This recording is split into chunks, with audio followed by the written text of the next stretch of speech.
রাসূল সাল্লাল্লাহু আলাইহি ওয়াসাল্লাম বলছেন, যে ব্যক্তি নামাজ পড়লো, নামাজের মধ্যে সূরা ফাতিহা পড়লো না, তার নামাজটা অপূর্ণাঙ্গ, তার নামাজটা অপূর্ণাঙ্গ, তার নামাজটা অপূর্ণাঙ্গ। তিনি কয়বার বলেছেন?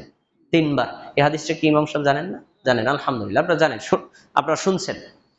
এই হাদিস যখন আবু হুরায়রা বলেছেন, তখনই একজন প্রশ্ন করছেন, ইন্না নাকুন ওয়ারা আল ইমাম, আমরা তো অনেক সময় ইমামের পিছনে থাকি, তখন আমাদের কি সূরা ফাতিহা পড়া লাগবে? ইমামের পিছনে আমি জামাতের সাথে নামাজ পড়তেছি, ইমাম সাহেব সূরা ফাতিহা পড়বেন আমরা জানি, একা একা নামাজ পড়লে সূরা ফাতিহা পড়তে আমরা জানি, কিন্তু আমরা তো মুক্তাদি, আমার কি সূরা ফাতিহা পড়া লাগবে? তখন তিনি বলছেন, ফাকরা বিহা ফি নাফসিকা, আরে যদি তুমি ইমামের পিছনেও থাকো, তারপরেও তুমি মনে মনে সূরা ফাতিহাটা পড়ো। কেন পড়বা? শোনো, কারণ আমি আমার নবীকে বলতে শুনেছি, এবং নবী বলেছেন, ইয়াকুলুল্লাহ তাআলা আযজা ওয়া জাল্লা, মহান আল্লাহ বলেছেন। তার মানে হাদিসটা হাদিসে কুদসি, আল্লাহ তাআলা কি বলেছেন? কসসামতুস সালাতা বাইনি ওয়া বাইনা আবদি নিসফাইন, আমি এবং আমার বান্দার মধ্যে নামাজটাকে 2 ভাগে ভাগ করেছি। এখন 2 ভাগে ভাগটা করার পরে কিরকম ভাগ, কিভাবে ভাগ করেছেন তার বর্ণনা তিনি সামনে উল্লেখ করেছেন। কি? আমার বান্দা যখন নামাজের মধ্যে দাঁড়ায়, দাঁড়ায় যদি বলে আলহামদুলিল্লাহি রাব্বিল আলামিন, সূরা ফাতিহার প্রথম আয়াত, এটা যখন বান্দা বলে, তখন আল্লাহ তাআলা বান্দার এই আয়াতের জবাবে খুশি হয়ে বলেন, হামিদানি আবেদি, আমার বান্দা আমার প্রশংসা করেছে। সুবহানাল্লাহ। পরে এরপরে যখন বলে আর রহমানির রহিম, আল্লাহ তাআলা বলেন আসনা আলাইয়া আবদি, আমার বান্দা আমার গুণগান করেছে। পরের আয়াত যখন বান্দা বলে মালিকি ইয়াউমিদ্দিন, আল্লাহ বলেন মাজ্জাদানি আবদি, আমার বান্দা আমার মর্যাদা ঘোষণা করেছে। ভাই কয়টা আয়াত গেল? 3টা আয়াত। সূরা ফাতিহা মোট আয়াত কয়টা? 7টা। চতুর্থ আয়াত দেখেন, যখন বান্দা বলে ইয়্যাকা না'বুদু ওয়া ইয়্যাকা নাস্তাইন, আমরা একমাত্র আপনারই ইবাদত করি, আপনার কাছে সাহায্য চাই। এই আয়াতটা বান্দা বললে আল্লাহ বলেন হাযা বাইনি ওয়া বাইনা আবদি, এই আয়াতের অর্ধেক আমার আর অর্ধেক আমার বান্দার। সুবহানাল্লাহ। কোন অংশটুকু আল্লাহর, কোন অংশটুকু বান্দার? ইয়্যাকা না'বুদু, আমরা একমাত্র আপনার ইবাদত করি, আপনার মানে কার? বলেন, আপনার মানে কার? আল্লাহর। এই অংশটুকু আল্লাহর। ওয়া ইয়্যাকা নাস্তাইন, আমরা একমাত্র আপনার কাছে সাহায্য চাই। সাহায্য কি আমাদের জন্য চাই না আল্লাহর জন্য চাই? আমাদের জন্য চাই। এই অংশটা কার? বান্দার।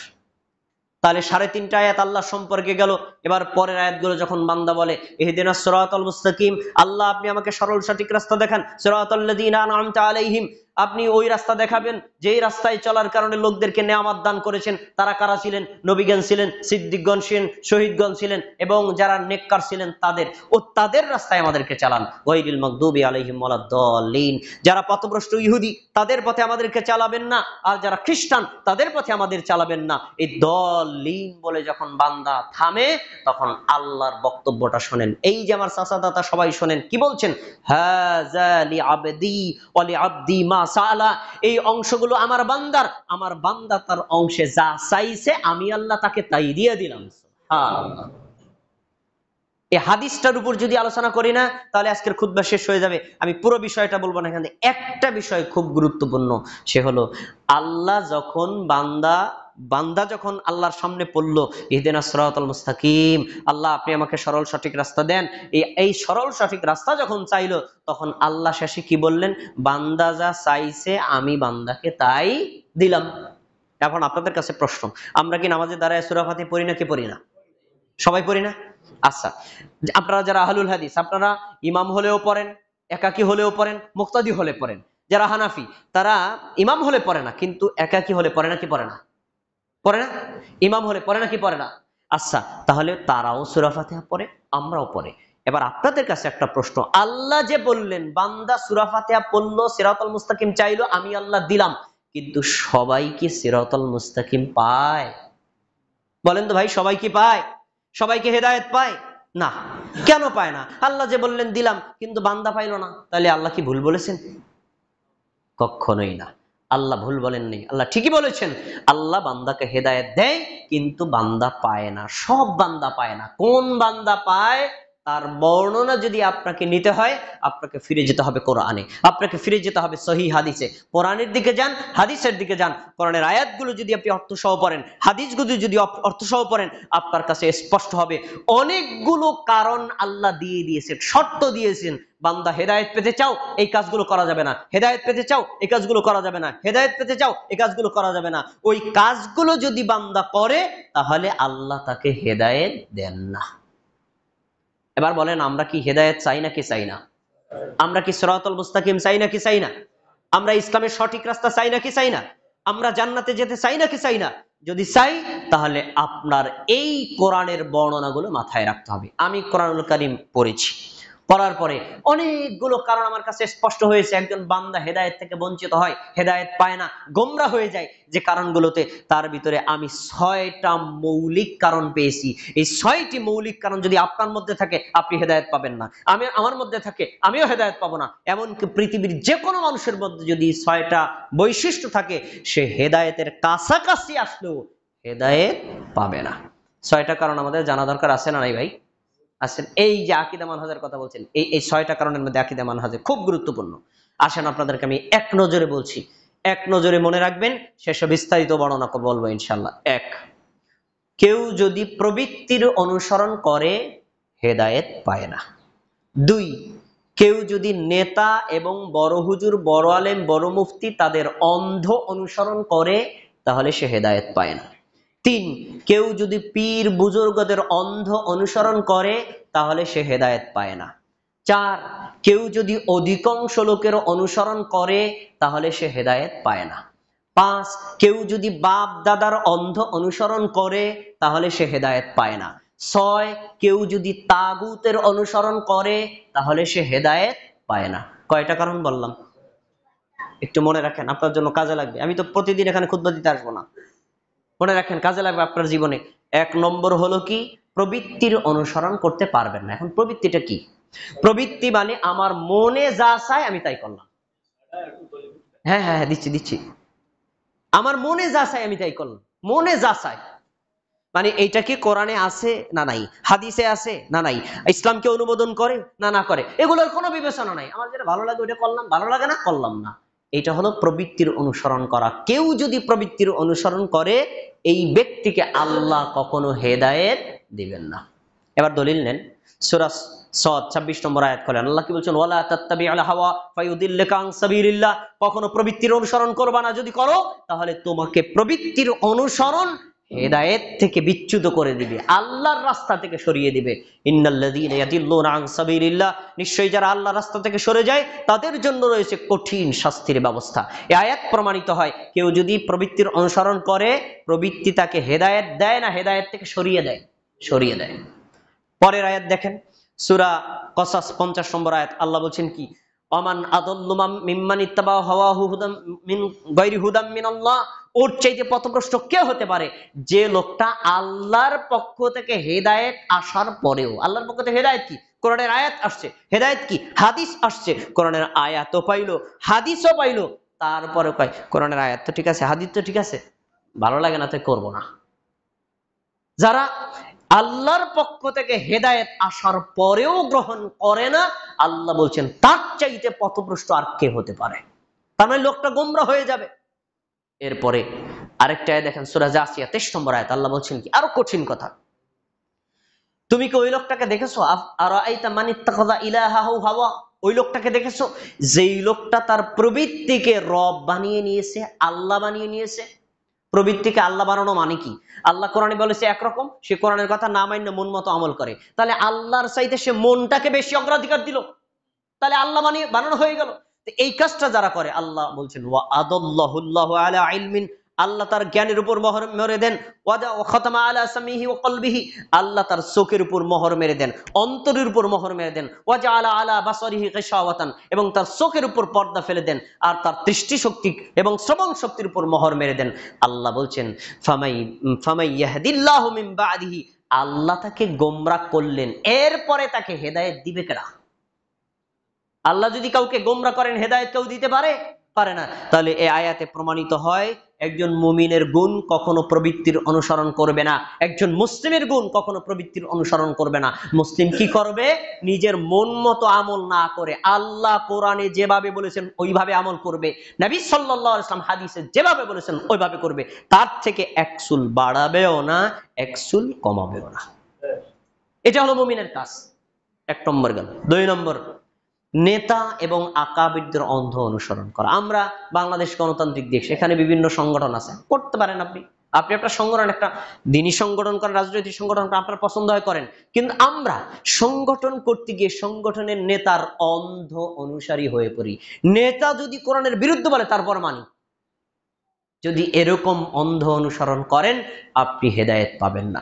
আমাদের সমাজের অনেকে আছেন যে মনে করেন সে একজন আলেমের কাছে পড়েছে, ওস্তাদের কাছে পড়েছে, বড় হুজুরের কাছে পড়েছে। এখন বড় হুজুর যা বলেছে কোরআনের বিরুদ্ধে বললেও সে মানে, হাদিসের বিরুদ্ধে বললেও মানে, মানে বড় হুজুর ছাড়া সে কিচ্ছু বোঝে না। এই বড় হুজুর মানার প্রবৃত্তি যার আছে সে হেদায়েত পাবে না। বড় হুজুরের কথা মানতে রাজি আছি, বড় হুজুরের কথা যদি কোরআনের সাথে মিলে তাহলে মানবো। বড় হুজুরের কথা মানতে রাজি আছি, যদি তার কথাটা হাদিসের সাথে মিলে তাহলে মানবো। কোরআন হাদিসের সাথে যদি না মিলে তাহলে মানা যাবে না। আল্লাহ কি বলছেন? সূরা আহজাব খোলেন, 66, 67, 68 তিনটি আয়াত। আল্লাহ তাআলা বলেন, ইয়াউমা তুকাল্লিবু উজুহুহুম ফিন-নার, কিয়ামতের দিন তাদেরকে চেহারা উপরের দিক দিয়ে জাহান্নামে নিক্ষেপ করা হবে। জাহান্নামে নিক্ষিপ্ত হওয়ার সময় তারা আফসোস করে বলবে, ইয়া লাইতানা আতানাল্লাহ ওয়া আতানা রাসূলা, হায় আমাদের জন্য আফসোস, আমরা যদি আল্লাহর কথা কোরআনের কথা মেনে নিতাম, আমরা যদি নবী সাল্লাল্লাহু আলাইহি ওয়াসাল্লামের হাদিসের কথা মেনে নিতাম, তাহলে আজকে এইভাবে অপমানিত হয়ে জাহান্নামে নিক্ষিপ্ত হওয়া লাগতো না। তখন তারা বলবে, রব্বানা ইন্নানা আতানা সাদাতানা ওয়া কুবারানা, আল্লাহ আমাদের দোষ কি? আমাদের কোনো দোষ নাই। আমাদের যে এলাকার বড় হুজুর আসলো, বড় হুজুর বলছে হাদিস মানা দরকার নেই, মানি নাই। বড় হুজুর বলছে কোরআনের আয়াত মানা দরকার নাই, মানি নাই। বড় হুজুরের কথা মানতে গিয়ে আমি কোরআনটা মানতে পারি নাই, বড় হুজুরের কথা মানতে গিয়ে আমি হাদিসটা মানতে পারি নাই। তারাই তো আমাদেরকে গোমরা করেছে, দোষ কি আমার? আল্লাহ রব্বানা আতিহিম দিফাইনি মিনাল আযাব, আল্লাহ আপনি আমার নেতাকে, আপনি আমার বড় হুজুরকে তাকে ডাবল শাস্তি দিবেন, আমারে দিবেন সিঙ্গেল। এই আবেদন কার? যে লোকটা বড় হুজুরের অন্ধ অনুসারী ছিল তার। তখন আল্লাহ কি বলবেন শোনেন, আল্লাহ সূরা আরাফের 38 নম্বর আয়াতে জবাব দিয়েছেন, লিকুল্লি দিফু ওয়ালাকিন লা তা'লামুন, যে বড় হুজুর গোমরাহ করেছিল তাকেও ডাবল শাস্তি, যে গোমরাহ হয়েছিল তাকেও ডাবল শাস্তি। শাস্তির ক্ষেত্রে কাউকে কম করা হবে না। আজকে আমি আপনার এখানে খুতবা দিয়ে যাই, আমার একটা কথা যদি কোরআনের বিরুদ্ধে হয় আপনি যদি মানেন, আপনি জাহান্নামে যাবেন, আমিও জাহান্নামে যাব, আপনিও যাবেন। আপনি যা শাস্তি পাবেন আপনি পাবেন দ্বিগুণ, আমিও পাবো দ্বিগুণ। এখন আমি বলে গেছি কোরআনের বিরুদ্ধে, আপনি মনে করলেন বড় একটা হুজুর আসছে বলে গেছে কোরআনের বিরুদ্ধে হলে মানতে হবে, তাহলে আপনি কোরআনের চাইতে আমাকে বেশি অগ্রাধিকার দিলেন। হাদিস পাওয়ার পরেও যদি দেখেন আমার বক্তব্যটা হাদিসের বিরুদ্ধে, আপনি যদি হাদিসটা না মানেন আমার কথা মানেন, তাহলে বুঝতে হবে আপনি একজন গোমরা অনুসারী, আপনি পরকালে কোনো দিন জান্নাতে যেতে পারবেন না। আপনাকে এই বিষয়ে ফিক্সড রাখতে হবে। আর যত বড় হুজুর বলুক, কোরআনের সাথে মিললে আমি মানতে রাজি আছি, হাদিসের সাথে মিললে আমি মানতে রাজি আছি। তাহলে আমরা এখান থেকে একটা শিক্ষা নিলাম যে কোন নেতা, কোন বড় হুজুর, কোন বড় মুফতি, কোন বড় মাওলানার কথা যদি কোরআন হাদিসের বিরুদ্ধে হয় তার কথা মানা যাবে না। আর যদি কোরআন হাদিসের অনুযায়ী হয় আমরা মানতে রাজি আছি তো ইনশাআল্লাহ। এটা হলো একজন মুমিনের 2 নম্বর কাজ। 3 নম্বর, পীর বুজুর্গদের অন্ধ অনুসারে। বাংলাদেশ, ভারত, পাকিস্তান পীরের অভাব নাই, মুরিদের অভাব নেই। আরে ভাই আপনি নিজে পীর হন, আপনার আমি মানা করি না, মুরিদ হন তা মানা করি না, কিন্তু আপনি যখন আপনার পীর সাহেবের এমন বানায় নেবেন, পীর কোনোদিন ভুল করতেই পারে না, পীর কোরআন হাদিসের বিরুদ্ধে কথা বলতেই পারে না, পীর যা বলেছেন কোরআনের বিরুদ্ধে গেলেও মানবো, আরে হাদিসের বিরুদ্ধে গেলেও মানবো, এরকম যদি অন্ধ অনুসরণ করেন আপনি জেনে রাখেন আল্লাহ আপনাকে কোনোদিন সিরাতাল মুস্তাকিম দেখাবেন না। খোলেন, আল্লাহ তাআলা কি বলেছেন? সূরা আরাফ 3 নম্বর আয়াত আল্লাহ বলছেন, ইত্তাবিউ মা উনজিলা ইলাইকুম মির রাব্বিকুম ওয়া লা তাত্তাবিউ মিন দুনিহি আউলিয়া। এই শোনো, তোমরা আল্লাহ যা নাজিল করেছেন তার কথা মেনে নাও। আল্লাহ নাজিল করেছেন কোরআন, কোরআনের কথা মানো। আল্লাহ নাজিল করেছেন কোরআনের ব্যাখ্যা হাদিস, হাদিস মেনে নাও। আর কোরআন হাদিস বাদ দিয়ে, আল্লাহ যা নাজিল করেছেন তা বাদ দিয়ে তোমরা তোমাদের ওলিয়া আউলিয়াদের অনুসরণ করো না। এ কথা কার? আমার। খোলেন সূরা আরাফের 3 নম্বর আয়াত, এখনো তো আয়াত এভাবেই আছে। তাহলে আল্লাহ বলছেন যে পীর বুজুর্গ হোক আর আলেম ওলামা হোক আর যেই বলুক, সে যদি কোরআন হাদিসের বিরুদ্ধে বলে তার কথা মানা যাবে না, আর যদি কোরআন হাদিস অনুযায়ী বলে তাহলে মানা যাবে। কিন্তু আপনার প্রশ্ন থাকতে পারে, আলেম ওলামা কি কোরআন হাদিসের বিরুদ্ধে বলতে পারে? হ্যাঁ বলতে পারে, কি কয়? এটা আল্লাহ কোরআনে উল্লেখ করেছেন। সূরা তাওবা খোলেন 34 নম্বর আয়াত আল্লাহ বলছেন, ইয়া আইয়ুহাল্লাযীনা আমানু, হে মুমিনগণ, ইন্না কাসীরাম মিনাল আহবারি ওয়ার রুহবানি লা ইয়াকুলুনা আমওয়ালান নাস বিল বাতিল ওয়া ইয়াসুদ্দুনা আন সাবিলিল্লাহ। তোমরা জেনে রাখো হে মুমিনগণ, জেনে রাখো এই পৃথিবীর অধিকাংশ আলেম ওলামা, মুফতি, মাওলানা, পীর বুজুর্গ, পাত্রী, ঠাকুর যারা আছে তারা আল্লাহ তাআলার মানে জনগণের সম্পদ অন্যায়ভাবে বক্ষণ করে। আর এই লোকেরাই মানে এই আলেম ওলামাই, এই পীর বুজুর্গরাই আবার জনগণকে আল্লাহর রাস্তা থেকে ফিরিয়ে রাখে। কিভাবে ফিরিয়ে রাখে? আপনি রমজান মাসে আপনার আমার কাছে আসছেন, আসার পরে বলবেন যে আমি এক কোরআন খতম দিব, আপনারা 500 টাকা দিয়ে গেলাম, আমার বাবার কবরে বক্সায় দিয়ে, আমি পকেটে টাকাটা রেখে দিলাম, আচ্ছা ঠিক আছে। কিন্তু আমি তো আপনার এই কথা বলে দিতে পারতাম, ভাই রমজান মাস আসছে, আপনি আপনার নিজের কোরআন তেলাওয়াত করবেন, কোরআন তেলাওয়াত করার পরে আপনি নিজের বাবার জন্য দোয়া করবেন। আমাকে বলে গেছেন না, হ্যাঁ আমি অবশ্যই দোয়া করব, কিন্তু আমি কোরআন তেলাওয়াত করলে আপনার বাবার কোনো উপকার হবে না, বরং আপনি আমার কাছে দোয়া চাইতে এসেছেন, আমি তার জন্য দোয়া করে দিব। ভাই একটা সঠিক জিনিস শিখে গেল, কিন্তু আমি সেই সঠিক জিনিসটা শিক্ষা না দিয়া পকেটে কিছু রেখে দিলাম। এইভাবে জনগণকে মানুষ অন্যায় কাজ থেকে যে বিরয় রাখবে সেটা না রাখা আল্লাহর রাস্তা থেকে মানুষ ফিরায় রাখে, এরকম আলেম ওলামা কি নাই? আছে। আল্লাহ তাদের ব্যাপারে বলেছেন, এজন্য কোন পীর বুজুর্গদের, আলেম ওলামাদের অন্ধ অনুসরণ করা যাবে না। অন্ধ অনুসরণ করার মতো যোগ্য ব্যক্তি একজন, তার নাম মুহাম্মদ সাল্লাল্লাহু আলাইহি ওয়াসাল্লাম। তিনি যা বলেছেন তা মানতে বাধ্য, তিনি যা করেছেন তা করতে বাধ্য, আপনার পছন্দ হোক অথবা নাই হোক। কিন্তু আমি মানুষ, আমি ভুল করতে পারি, আমার কথা যদি কোরআন হাদিসের সাথে সাংঘর্ষিক হয় আপনি মানতে পারবেন না। এটা ইসলামী শরিয়ত, এটা ইসলামী শরিয়তের নির্দেশনা। তাহলে আমরা 3টা বিষয় পেলাম, যে আমরা কখনো পীর বুজুর্গদের অন্ধ অনুসরণ করব না। এবার আসুন অধিকাংশ লোকের দোহাই দেওয়া। আমাদের সমাজে এটা একটা বড় রোগ, মারাত্মক রোগ। কারণ গণতান্ত্রিক দেশে একটা থিওরি আছে, আরে অধিকাংশ লোকের ভোট যে পায় সেই বিজয়ী হয়। ওই থিওরিটা আমরা সব জায়গায় লাগাইছি, যে এই এলাকার সব বর্ষপাড়া এলাকার অথবা আপনাদের এই গোবরা এলাকার অধিকাংশ লোক যা করে তাই করতে হবে, অধিকাংশ লোক যা বলে তাই বলতে হবে, অধিকাংশ লোক যেদিকে চলে সেদিকে চলতে হবে, আর তুমি মেয়ে একা একটা আমল করো, তোমার একা আমল গ্রহণ করে কে? এরকম আমরা বলি না কি বলি না? এটা হলো গোমরা মানুষদের লক্ষণ। ইসলামী শরিয়াতে সংখ্যা গরিষ্ঠতার কোনো মূল্য নাই, ইসলামী শরিয়াতের সংখ্যা লঘিষ্ঠতার কোনো মূল্য নাই। ইসলামী শরিয়াতের মূল্য আছে ওহীর, মূল্য আছে কোরআনের, মূল্য আছে হাদিসের। একটা মানুষ যদি গোপালগঞ্জ জেলায় আমল করে কোরআন অনুযায়ী, একটা মানুষ যদি গোপালগঞ্জ জেলায় আমল করে হাদিস অনুযায়ী, আর গোপালগঞ্জ জেলার লক্ষ লক্ষ মানুষ যদি তার বিরুদ্ধে চলে যায়, তারা যদি কোরআন হাদিসের বাইরে হয়, তাহলে আল্লাহ রব্বুল আলামিন তাদের কাউকে মূল্যায়ন করবেন না। যে লোকটা কোরআন হাদিস অনুযায়ী আমল করছে তাকেই মূল্যায়ন করবেন। আল্লাহর কাছে সংখ্যা গরিষ্ঠতার কোনো মূল্য নাই, আল্লাহর কাছে মূল্য আছে হেদায়েত অনুযায়ী, সিরাতুল মুস্তাকিম অনুযায়ী আমল করে যে তার। এই যে আয়াত আসবে আসবে দেখেন আপনি সূরা ইউনূসের 36 নম্বর আয়াত আল্লাহ রাব্বুল আলামিন কি বলছেন? ওমা ইয়াত্তাবিউ আকসারুহুম ইল্লা যান্নান। শোনো, পৃথিবীর অধিকাংশ মানুষ ধারণার অনুসরণ করে। অধিকাংশ মানুষ কিসের অনুসরণ করে? ধারণার অনুসরণ করে। আর ওয়া ইন্নায যান্না লা ইউগনি মিনাল হাক্কি শাইআ। জেনে রাখো, তোমার এই যে অধিকাংশ মানুষ যে ধারণা প্রসূত যে সিদ্ধান্ত দেয়, এই ধারণা মানুষকে কখনো সঠিক সিদ্ধান্ত দিতে পারে না। এবার সূরা আনামের 116 নম্বর আয়াত আপনার ইমাম সাহেব বলেছেন, ওয়া ইন তুতি আকসারা মান ফিল আরদি ইউদিল্লুকা আন সাবিলিল্লাহ। তুমি শোনো মুহাম্মদ সাল্লাল্লাহু আলাইহি ওয়াসাল্লাম, তুমি শোনো, তুমি যদি পৃথিবীর অধিকাংশ লোকের কথা মেনে চলো, পৃথিবীর অধিকাংশ মানুষ তোমাকে আল্লাহর রাস্তা থেকে সরিয়ে দিবে। কারণ পৃথিবীর অধিকাংশ মানুষ আল্লাহর রাস্তায় চলে না, সিরাতুল মুস্তাকিমে চলে না, ঈমানের উপর চলে না, ইসলামের উপর চলে না, হেদায়েতের উপর চলে না। পৃথিবীর অধিকাংশ মানুষ গোমরা পথে চলে। এখন তুমি যদি অধিকাংশ লোক যা করে তাই করো, অধিকাংশ লোক যা বলে তাই মানো, অধিকাংশ লোকের মত অনুযায়ী চলো, তাহলে তুমি মনে রাখো তুমি আল্লাহর রাস্তা থেকে সরে যাবা। দুইটা কারণ উল্লেখ করছেন, কারণ পৃথিবীর অধিকাংশ মানুষের দুইটা থিওরি। এক, তারা আন্দাজে কথা বলে। দুই, তারা না ধারণামূলক আমল করে। ধারণা কি? সবাই যেহেতু এরকম করছে তাহলে তো মনে এরকমই হবে, এটা ধারণা। আন্দাজে কথা বলে, আরে আমি এখন শুনছি না, বাপদাদার আমল থেকে এরকম করে আসতেছি, দেখতেছি না সব হুজুরে এরকম করতেছে, দেখতেছি না অধিকাংশ হুজুরে এভাবে করতেছে, দেখতেছি না তার স্বভাবে যেভাবে কয় এভাবেই হবে। ধারণামূলক কথা। এই যে ধারণামূলক কথা অধিকাংশ লোকের অনুসরণ করার কারণে রাসূল সাল্লাল্লাহু আলাইহি ওয়াসাল্লামকে বলেছেন, শোনো, তুমি পৃথিবীর অধিকাংশ লোকের কথা মানবা না, তোমার মান্য করার দায়িত্ব হলো আমি যা নাজিল করেছি তা কোরআন, আর কোরআনের ব্যাখ্যা হলো হাদিস। কোরআন হাদিস অনুযায়ী তুমি আমল করবা, আরো কারোর সাথে মিললেও ভালো, না মিললেও ভালো। অধিকাংশ লোক ইসলামী শরীয়তের কোনো মূল্যায়ন করে না। এ বলছেন, ইন্না রাব্বাকা হুয়া আ'লামু মান ইউদিল্লু আন সাবিলিহি ওয়া হুয়া আ'লামু বিল মুহতাদিন। যে রাখো, পৃথিবীর অধিকাংশ মানুষ কোন পথে আছে আল্লাহ ভালো করেই জানেন, আর পৃথিবীর অধিকাংশ মানুষ হেদায়েত প্রাপ্ত কিনা আল্লাহ ভালো করে জানেন।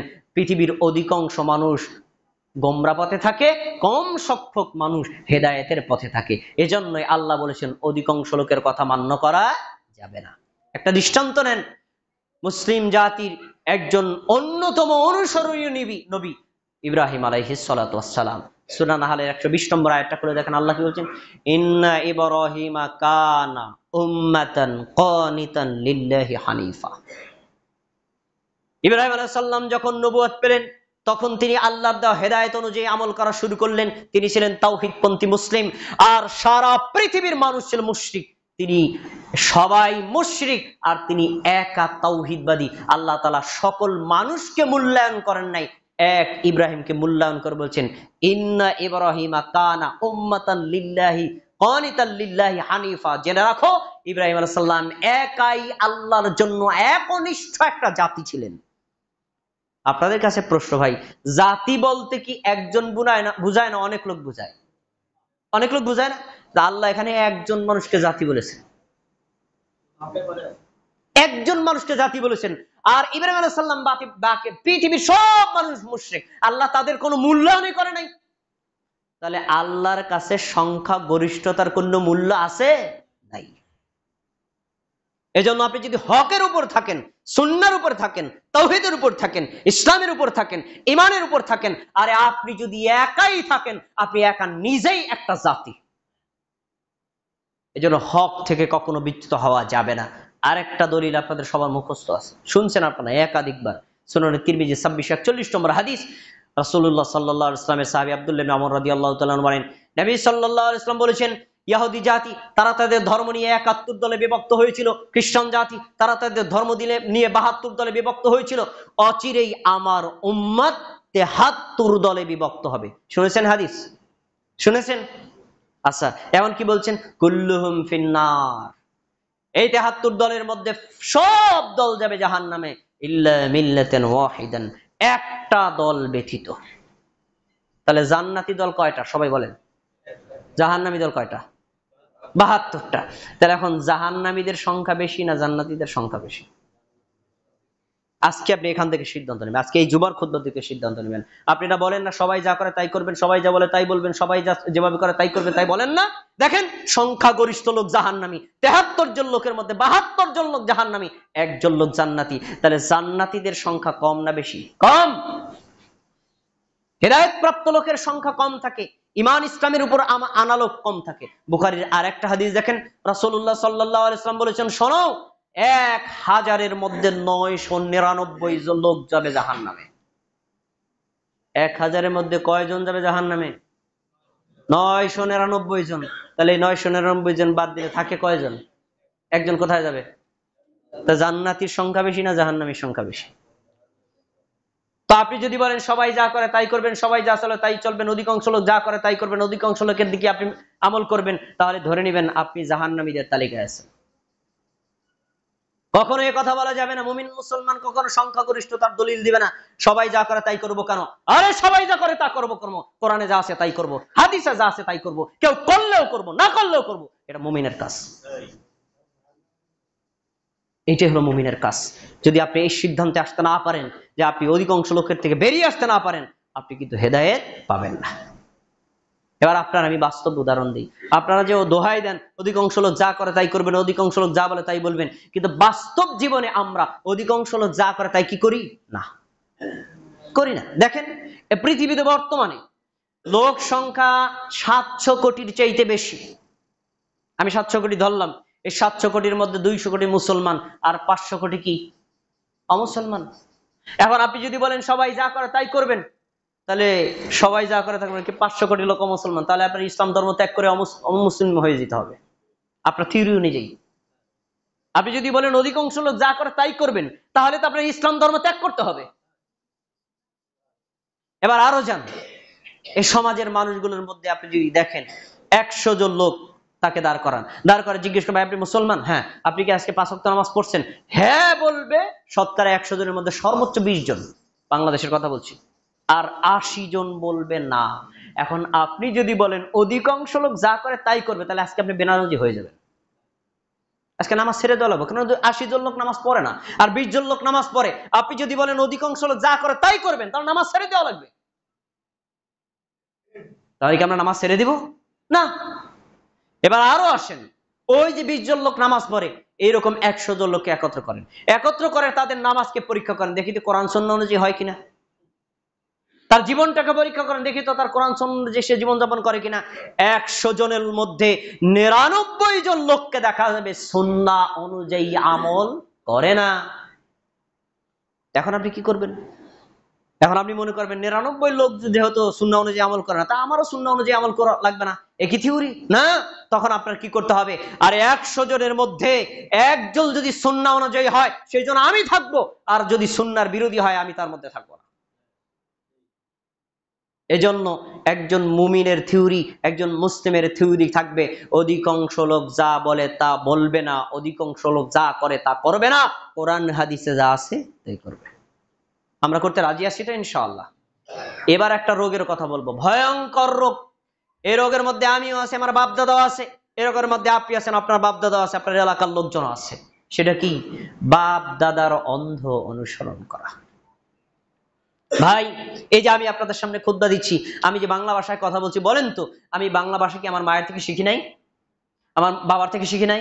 আমার প্রতিবেশীর থেকে শিখি নাই? হ্যাঁ, আমরা বাপ দাদার ওয়ারিশ সূত্রে অনেক জিনিস তাদের থেকে পাই, কিন্তু বাপ দাদার ওয়ারিশ সূত্রে যে জিনিসটা ভালো, যে জিনিসটা সঠিক, আমরা সেটা ধরে রাখবো। আর যদি প্রমাণিত হয় বাপ দাদার এই আমলটা ভুল, আমরা কি ভুলটা ধরে রাখবো না ছেড়ে দেবো? ছেড়ে দেওয়া মুমিনের কাজ।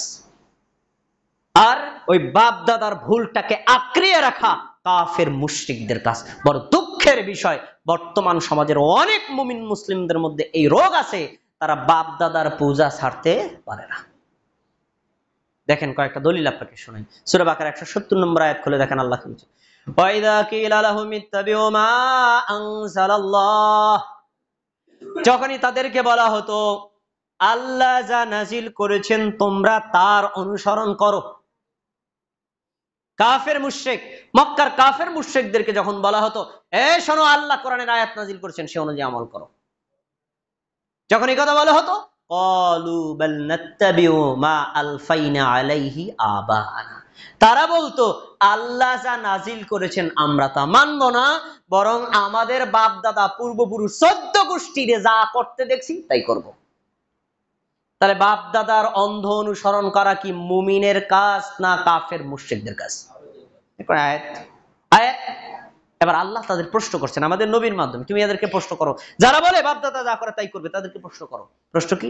আওয়ালাউ কানা আবাউহুম লা ইয়াকিলুনা শাইআও ওয়া লা ইয়াহতাদুন, আরে তাদের বাপ দাদারা যদি জ্ঞানী নাও হয়, কোরআন হাদিস নাও বোঝে, সঠিক পথে নাও থাকে, সুন্নাতের পথে নাও থাকে, তাওহীদের পথে নাও থাকে, তারপরেও কি তারা বাপ দাদার অনুসরণ করবে?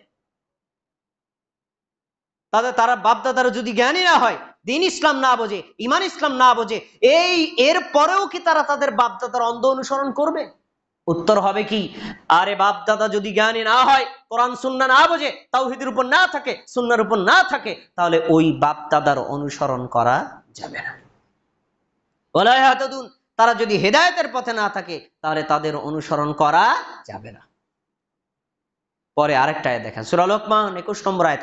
এই বাপ দাদার পূজা সম্পর্কে কোরআনের অনেকগুলো আয়াত আছে, আর এইটার উপর খুতবা দিলে 1 ঘন্টা চলে যাবে। দেখেন পরের আয়াত, সূরা লোকমানের 21 নম্বর আয়াতে কি বলছেন?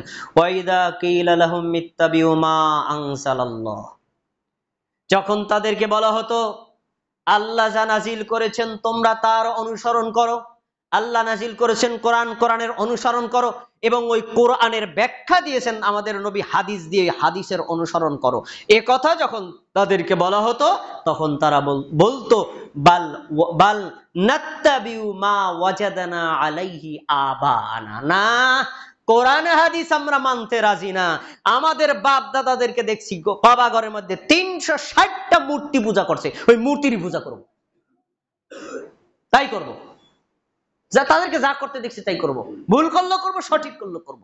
আল্লাহ তাদের একটা প্রশ্ন করেছেন, এখান থেকে একটা শিক্ষণীয় বিষয় আছে, বলছেন আওয়ালাউ কানাশ শাইতানু ইয়াদউহুম ইলা আযাবিস সাঈর, তারা যে বাপ দাদার অন্ধ অনুসরণ করতে চায়, তারা কি জানে বাপ দাদার অন্ধ অনুসরণের দোহাই দিয়ে তাদেরকে শয়তান জাহান্নামের কঠিন আগুনের দিকে নিয়ে যাচ্ছে, এটা কি তারা জানে? তারে বাপ দাদার পূজা করা, বাপ দাদা যা করেছে তাই করা, বাপ দাদার অনুসরণ করা, 14 গোষ্ঠী যা করেছে তাই করব, নতুন নতুন কোরআন হাদিস মানবো না, এই থিওরিগুলো শয়তানের শেখানো, এই শয়তান এগুলো শিখিয়ে মানুষকে জাহান্নামের দিকে নিতে চায়। আপনি কি জাহান্নামের দিকে যাবেন? না গেলে বাপদাদার অন্ধ অনুসরণ করা যাবে না। বাপদাদা যা ভালো করেছেন আমরা ভালোটা সযত্ন করব।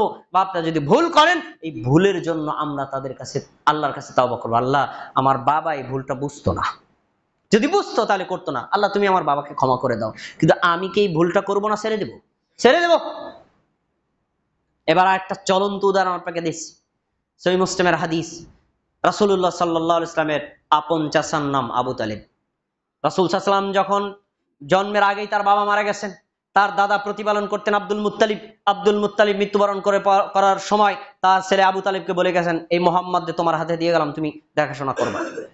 আবু তালিব মুহাম্মদ সাল্লাল্লাহু আলাইহি ওয়াসাল্লামকে নিজের সন্তানের মতো প্রতিপালন করেছেন, ছায়া দিয়ে রেখেছেন, নিরাপত্তা দিয়েছেন। একজন সন্তানকে তার বাবা যতটা বেশি আদর যত্ন সোহাগ না করে তার চাইতে অনেক বেশি এই আবু তালেব তার এই ভাতিজা মুহাম্মদ সাল্লাল্লাহু আলাইহি ওয়াসাল্লামকে করেছেন।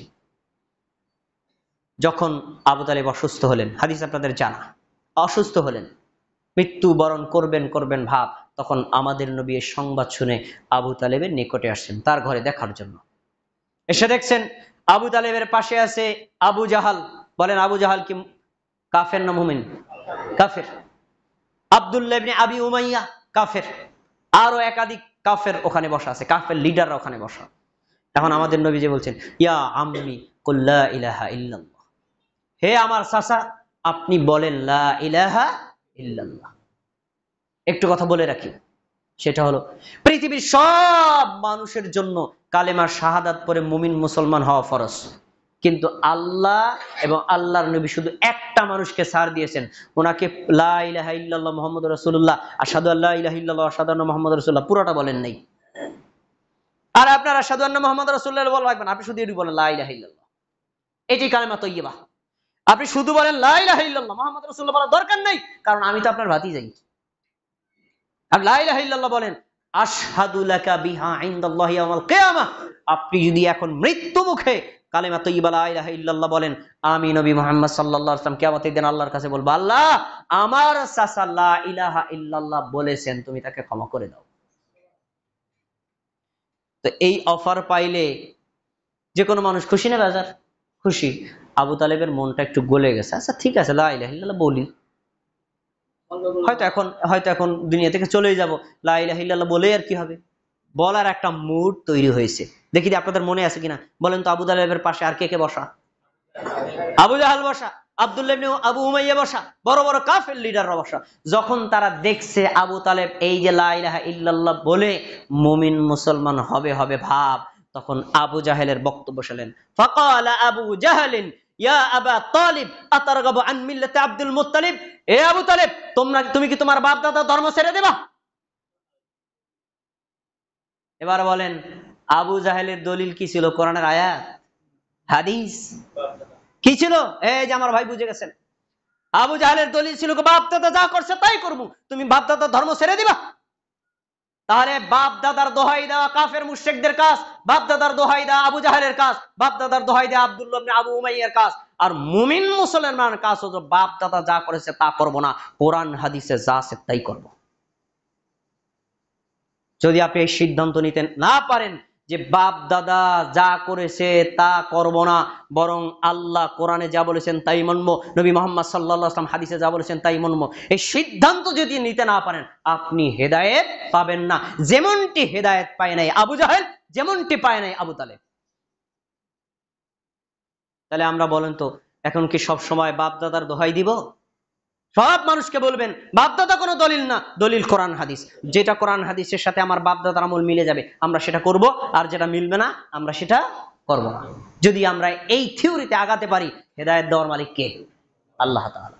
৬ষ্ঠ নম্বর কারণটা বলছি, তাগুতের অনুসরণ করা। আমরা অনেকে বুঝি না তাগুত কাকে বলে। তাগুত এটা আরবি শব্দ, বহুবচনে তাওয়াগীত।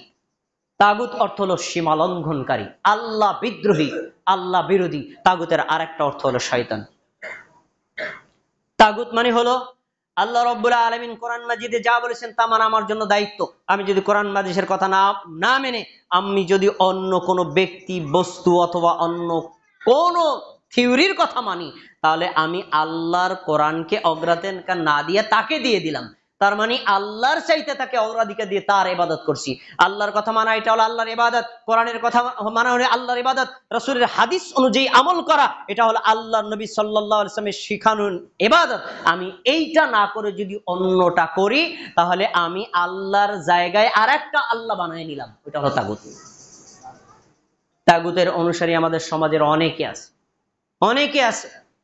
এজন্য আল্লাহ তাআলা কি বলছেন, ওয়ালাকাদ বা'আসনা ফি কুল্লি উম্মাতির রাসূলা আন ই'বুদুল্লাহ, আমি প্রত্যেক যুগে নবী রাসূল পাঠাইছি, যে জাতির কাছে যে যুগে যে নবী রাসূলকে পাঠাইছি সবাইরে বলছি তোমাদের দুইটা কাজ, এক আনি ই'বুদুল্লাহ, তোমরা এক আল্লাহর ইবাদত করবা। আল্লাহ ছাড়া কোনো পীর বুজুর্গ আলেম ওলামা মুফতি মাওলানা কবর মাজার ইত্যাদির কোনো পূজা করা যাবে না, এক আল্লাহর ইবাদত করবে তোমাদের কাজ। আর ওয়াজতানিবুত তাগুতা, যারা আল্লাহ বিরোধী, কোরআন বিরোধী, হাদিস বিরোধী, ঈমান বিরোধী, ইসলাম বিরোধী, তোমরা তাদেরকে বর্জন করবা। তাদের সাথে তোমাদের কোনো লেনদেন, কথাবার্তা, আচার আচরণ, তাদের কোনো আনুগত্য করা যাবে না। এটা প্রত্যেক নবী রাসূলকে আল্লাহ আদেশ দিয়েছেন। তাহলে মুমিনদের দুইটা কাজ, এক আল্লাহর ইবাদত করা আর তাগুতকে বর্জন করা। হ্যাঁ, সূরা নাহল 36 নম্বর আয়াত। তাহলে আয়াত প্রমাণিত হয় আল্লাহ আদেশ করেছেন আমাদেরকে আমরা যেন আল্লাহর ইবাদত করি, তাগুতকে বর্জন করি। যদি এরপরেও কোনো মানুষ তাগুতের পূজা করে তার পরিণতি কি? সহিহ বুখারী 7437 নম্বর হাদিসটা খুলে দেখেন, বড় হাদিসের একটা অংশ আপনাকে আমি শোনাই।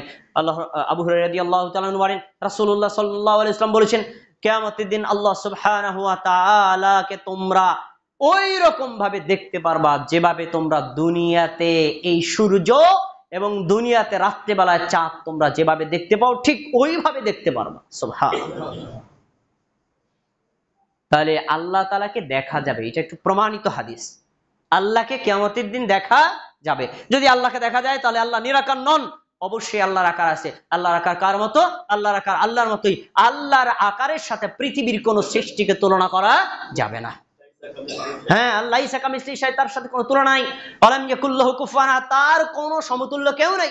আল্লাহ আল্লাহর মতোই।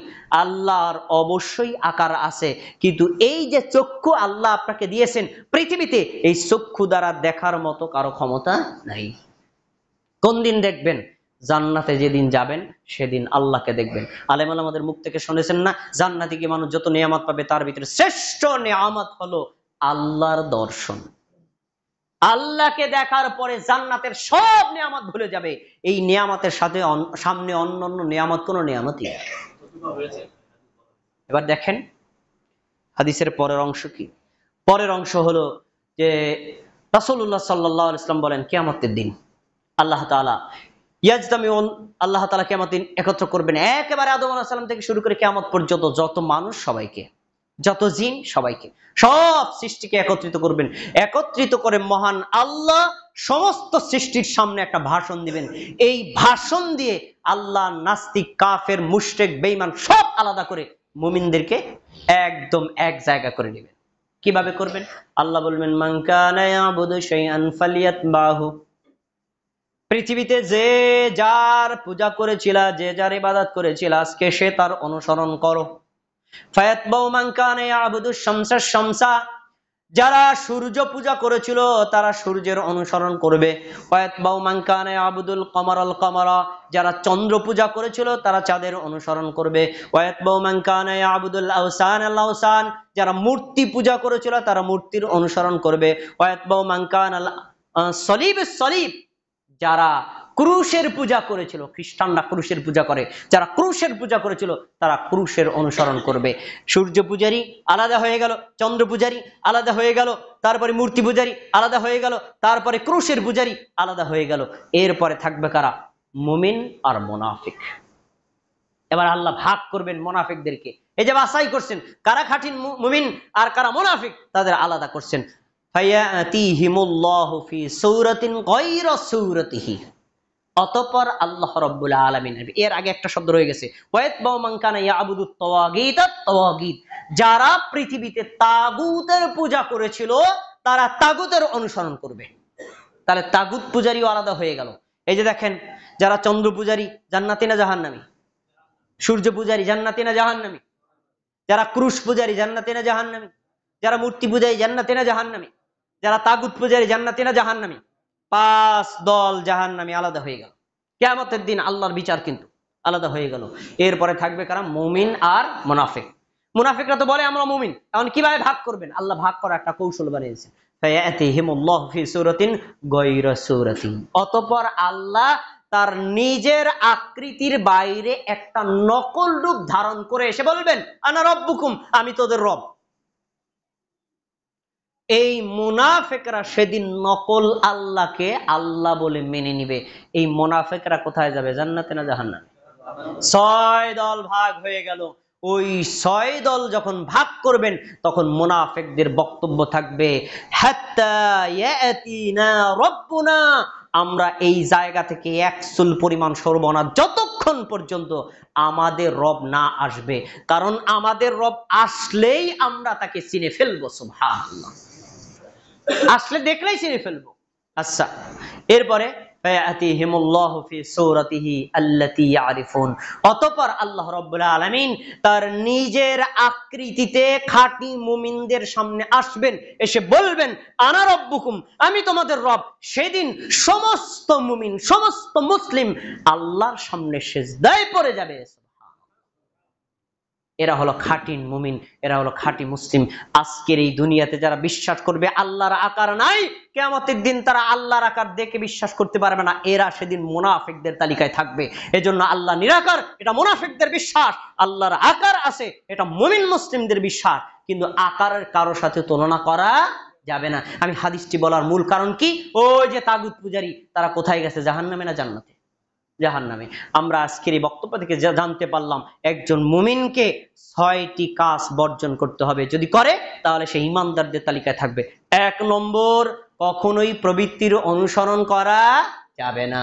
2 নম্বর, নেতা এবং বড় হুজুর, বড় আলেম, বড় মুফতির অন্ধ অনুসরণ করা যাবে না।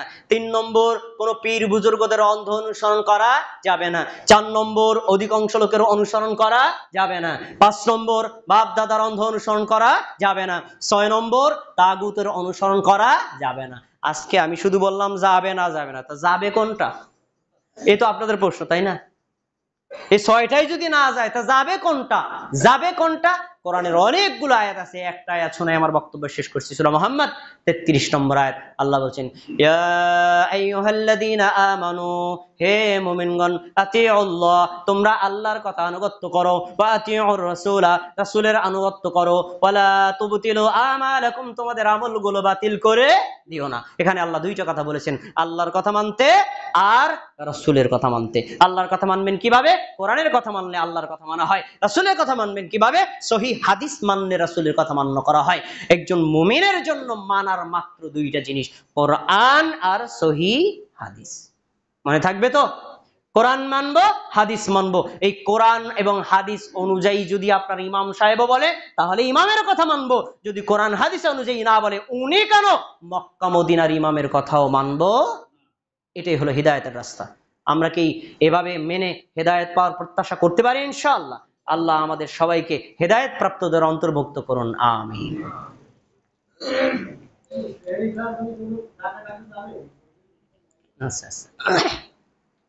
إن الحمد لله نحمده ونستعينه ونستغفره ونؤمن به ونتوكل عليه ونعوذ بالله من شرور أنفسنا من يهد الله فلا مضل له ومن يضلله فلا هادي له وأشهد أن لا إله إلا الله وأشهد أن محمدا عبده ورسوله. فيا أيها المسلمون، قال الله تبارك وتعالى في القرآن المجيد: أعوذ بالله من الشيطان الرجيم، بسم الله الرحمن الرحيم، إن الله وملائكته يصلون على النبي يا أيها الذين آمنوا صلوا عليه وسلموا تسليما.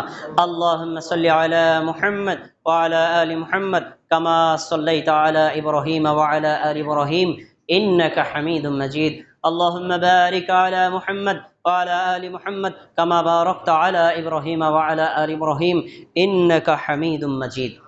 হ্যাঁ, আমার ভাই একটা প্রশ্ন করেছেন, আমি প্রশ্নের উত্তর দিতে গেলে তো আসলে সময় বেশি চলে যাবে খুতবার ভিতর। যে আমি শুধু একটা কথা বলে দিচ্ছি, আমি আজকে যে খুতবাটা দিয়েছি না, আসলে এই খুতবাটা 1 ঘন্টার খুতবা না। আমার ভাই ভালো জানেন, খুতবাটা টানা কয়েক ঘন্টা দিলে আপনারা ক্লিয়ার বুঝতে পারতেন। আমি কিন্তু 6টা সূত্র বলে গেছি, কিন্তু একটারও উদাহরণ দেইনি। আর বাঙালিরা উদাহরণ না দিলে বুঝে না। আমি একটা উদাহরণ দিই। ধরেন আজকে সূর্যাস্তের সময় হলো 6টা 10, হাদিসে বলা হয়েছে যখন সূর্য অস্ত যায় তখন ইফতার করো। এখন যখন সূর্য অস্ত যায় তখন ইফতার করাটা হাদিসের নির্দেশনা। এখন আমাদের সমাজের মানুষ কি যখন সূর্য অস্ত যায় তখন ইফতার করে না আজান দেওয়ার পরে করে? সূর্য অস্ত যাওয়ার 3 মিনিট পরে আজান দেয়, আজানের পরে ইফতার করে।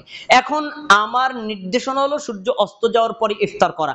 আমি ওই হাদিস অনুযায়ী সূর্য অস্ত গেলে ইফতার করব না সমাজের সাথে মিলাইয়া ওই 3 মিনিট পরে করব? আমার উচিত হবে কি ওই হাদিস অনুযায়ী আমল করা। এখন এইরকম অনেক আমল আছে। রাসূল সাল্লাল্লাহু আলাইহি ওয়াসাল্লাম বলছেন তোমরা কাতারে যখন দাঁড়াও তখন পায়ে পা কাঁধের সাথে কাঁধ মিলিয়ে দাঁড়াও। আমি এখন এই যে ভাই দাঁড়ানো আছে, ভাই দাঁড়ানো আছে, ইনি তো আমার বাবার চাইতে বড় হবে, ইনি আমার বড় ভাইয়ের চাইতে বড় হবে, আমি পাশে দাঁড়াইলাম, বললেন মিলে মিলে দাঁড়ান। তো এখন আমি যখন ওর পার সাথে মিলাইছি তখন উনি বলবেন কি এই মাদারীপুর থেকে কোন আলেম আইছে, এত আদব কায়দা কিচ্ছু জানেন, দেখো আমি ওনার বাবার চাইতে বড়, আমার পার সাথে পা মিলাইছে। এমন বলে নাকি? বলে না। এটা হলো প্রবৃত্তি পূজা। হাদিসে বলা হয়েছে পায়ের সাথে পা কাঁধের সাথে কাঁধ মিলিয়ে নামাজ পড়ার জন্য। আমি পায়ের সাথে পা মিলিয়ে দাঁড়াইছি। হাদিসে যেভাবে বলা হয়েছে এভাবে মানাটাই হলো সুন্নাহ। এটা বেয়াদবি নয়, এটাই হলো আদব। কিন্তু আমাদের সমাজের লোক আদব জানে না, তাই করে। এখন ভাইয়ের প্রশ্নের উত্তরে আসি। আরে সাহারির জন্য ডাকাডাকি করা যাবে কিনা? সাহারির জন্য অবশ্যই ডাকা যাবে, কিন্তু নবী যেভাবে ডেকেছেন সেভাবে। নবী কিভাবে ডেকেছেন? বুখারীর হাদিস করেন, রাসূল সাল্লাল্লাহু আলাইহি ওয়াসাল্লাম বলছেন, শোনো, লা ইয়ামনা আন্না আহাদাকুম আযানু বিলাল মিন সুহুরি। বেলাল যখন আযান দেয়, সে দেয় রাত্রি বেলায় আযান। বেলাল আযান দিলে তোমরা খাওয়া বন্ধ করবে না। কেন? বেলাল রাদিয়াল্লাহু তাআলা আনহু আযান দেয় দুইটা কারণে। এক, যারা এখন তাহাজ্জুদ বা তারাবির সালাত পড়তেছে তাদেরকে স্মরণ করিয়ে দেয়, ভাই এখন নামাজটা ছেড়ে দিয়ে যাও, সাহারি খাও। তাহলে বেলাল আযান দিতেন সাহারি খাওয়ার জন্য। আর যারা ঘুমন্ত থাকতে তাদেরকে জাগ্রত করতে, ভাই যারা ঘুমিয়ে আছেন ওঠেন, এখন সাহারিকার সময় হয়েছে। তা রাসূলের জামানায় মুয়াজ্জিন ছিল 2 জন ফজরের। এক আব্দুল্লাহ ইবনে উম্মে মাকতুম, তিনি আজান দিতেন ফজর ওয়াক্ত শেষ হওয়ার পরে আজান দিতেন। ওনার আজান শুনে আর কোনো কিছু খাবার খাওয়া যেত না। আর বেলাল রাদিয়াল্লাহু তাআলা আনহু আজান দিতে তার ঘন্টা খানিক আধা ঘন্টা আগে। তাহলে রাসূলের জামানায় মানুষকে সাহারির জন্য ডাকার পদ্ধতি ছিল, সে পদ্ধতিটার নাম কি? পদ্ধতির নাম কি বলেন? আজান। তাহলে রাসূল সাল্লাল্লাহু আলাইহি ওয়াসাল্লামের সুন্নাত অনুযায়ী ডাকতে হবে, কি দিতে হবে? আজান। এবার আপনার একজন দাঁড়ায় বলবেন, এই মিয়া, আপনি যদি আল্লাহু আকবার বলেন আমরা তো মনে করবো এই তো গেছে ফজর শেষ হয়ে খাওয়া বন্ধ। ইসলাম এর উত্তর দিয়ে দিয়েছে, এর উত্তর দিছে, যদি সাহারির জন্য আজান দেয় সেখানে আস-সালাতু খায়রুম মিনান নাওম থাকবে না। যদি ফজরের আজান দেয় ওখানে আস-সালাতু খায়রুম মিনান নাওম থাকবে। এই তো পার্থক্য। এখন আমরা কি করছি? ওই সুন্নাতি আমলের জায়গাতে বেদাত চালু করে দিয়েছি। সাইরেন বাজানো, ভাই তাড়াতাড়ি ঘুম থেকে ওঠেন, এরকম আমি ডাকি উমুকে ডাকে, ডাকতে ডাকতে মানুষ যারা তাহাজ্জুদের নামাজ পড়ে নামাজেও ডিস্টার্ব হয়। এমন হয় নাকি? হয় না? কোরআন তেলাওয়াত সারে গজল গায়, এমন করতে করতে এমন একটা বিধিখিস্তি পরিস্থিতি যে এক সুন্নাতের স্থানে হাজারো বেদাত বসেছে। আমাদের উচিত হবে এই বেদাতগুলোকে কবর দিয়ে সুন্নাত অনুযায়ী সাহারির জন্য আজান দেওয়া। আপনাদের মসজিদে দেয় নাকি? এটা আপনাদের দোষ না, আপনাদের দোষ না। কারণ আপনারা যদি হঠাৎ করে দিয়ে দেন তাহলে আশেপাশের মসজিদের মুসল্লিরা পরের দিনে আমাকে ধরতে পারে, এই মিয়া আপনাকে আজানের কারণে আমরা সাহারি খাইতে পারিনি, কারণ আশেপাশে স্টাবলিশ নাই তাই। কিন্তু যান আপনি মক্কা মদিনায়, আপনি গিয়ে দেখবেন সাহারির আজান হয় নাকি হয় না? হয়। অতএব এই সুন্নাহ অনুযায়ী করতে হবে, অন্য কোন পদ্ধতিতে ডাকাডাকি করা যাবে না। সর্বশেষ একজন হানাফি আলেমের বক্তব্য বলে দিচ্ছি। এই রিসেন্টলি শায়েখ আহমদুল্লাহ, একজন হানাফি আলেম, উনি আমার ফেসবুকে স্ট্যাটাসে উল্লেখ করেছেন বর্তমানে যে ডাকাডাকির পদ্ধতি চলতেছে এগুলো আসলে অতিরঞ্জিত ছাড়া আর কিছু না। কারণ প্রত্যেক বাড়িতে একটা না একাধিক স্মার্টফোন থাকে, অ্যালার্ম দেওয়ার সুযোগ আছে না নাই? তো তুমি এরপর আবার মাইকে ডাকাডাকি করা লাগে নাকি? অ্যালার্ম দিয়ে রাখবেন, ব্যাস উঠে যাবেন। আল্লাহ রাব্বুল আলামিন আমাদের সবাইকে সুন্নাহ মোতাবেক আমল করার তৌফিক দান করুন, আমিন। আল্লাহ আপনি এই মসজিদটাকে কবুল করে নেন, মসজিদের মুসল্লিদেরকে কবুল করে নেন। আমরা যারা খুতবা দিলাম, খুতবা শুনলাম এবং নামাজ আদায় করবো, আমাদের ইবাদতগুলোকে কবুল করে নেন। আল্লাহ আপনি আমাদের এলাকাবাসীদেরকে কবুল করে নেন। যারা আমরা কবরবাসী রয়েছে, আমাদের আত্মীয় স্বজন, তাদের সকলের কবরে আযাব মাফ করে দেন। আমরা যারা অসুস্থ রয়েছি আল্লাহ আমাদের সবাইকে সুস্থতা দান করেন। আমাদের পরিবার আত্মীয় স্বজন যারা অসুস্থ আল্লাহ তাদেরকে সুস্থতা দান করেন। আমাদের আত্মীয় স্বজন যারা কবরবাসী রয়েছে তাদের সবাইকে জান্নাতুল ফেরদাউস দান করেন। রব্বুল আলামিন আপনি আমাদের সবাইকে সুন্নাত অনুযায়ী আমল করার তৌফিক দান করেন, তাওহীদের উপর অটল অবিচল থাকার তৌফিক দান করেন, শিরক ও বিদআত বর্জন করার তৌফিক দান করেন। প্রিয় ভাইরা, আমার পরিচয়টা দিয়ে দিচ্ছি, না তো আপনাদের মনে প্রশ্ন থেকে যাবে। আমার নাম শহীদুল ইসলাম শহীদ, আমার বাড়ি মাদারীপুর সদর, চরণ আসলাম ফাজিল মাদ্রাসার আরবি প্রভাষক। আপনাদের এখানে ইমাম ছিলেন শাহরুল মাদানী, তার সাথে আমার পরিচয়, তার মাধ্যমে এখানে এসেছি। ইনশাআল্লাহ আবার যদি কখনো সুযোগ হয় আবার আসবো। আল্লাহ রাব্বুল আলামিন আপনাদের সবাইকে সুস্থ রাখুন, আমিন। ইন্নাল্লাহা ইয়া'মুরু বিল আদলি ওয়াল ইহসান ওয়া ইতাইযিল কুরবা ওয়া ইয়ানহা আনিল ফাহশাই ওয়াল মুনকারি ওয়াল বাগি ইয়া'iদুকুম লাআল্লাকুম তাযাক্কারুন ফাযকুরুনি আযকুরকুম ওয়াশকুরু লি ওয়া লা তাকফুরুন। ভাই কিছু বলছেন? মাদারীপুর।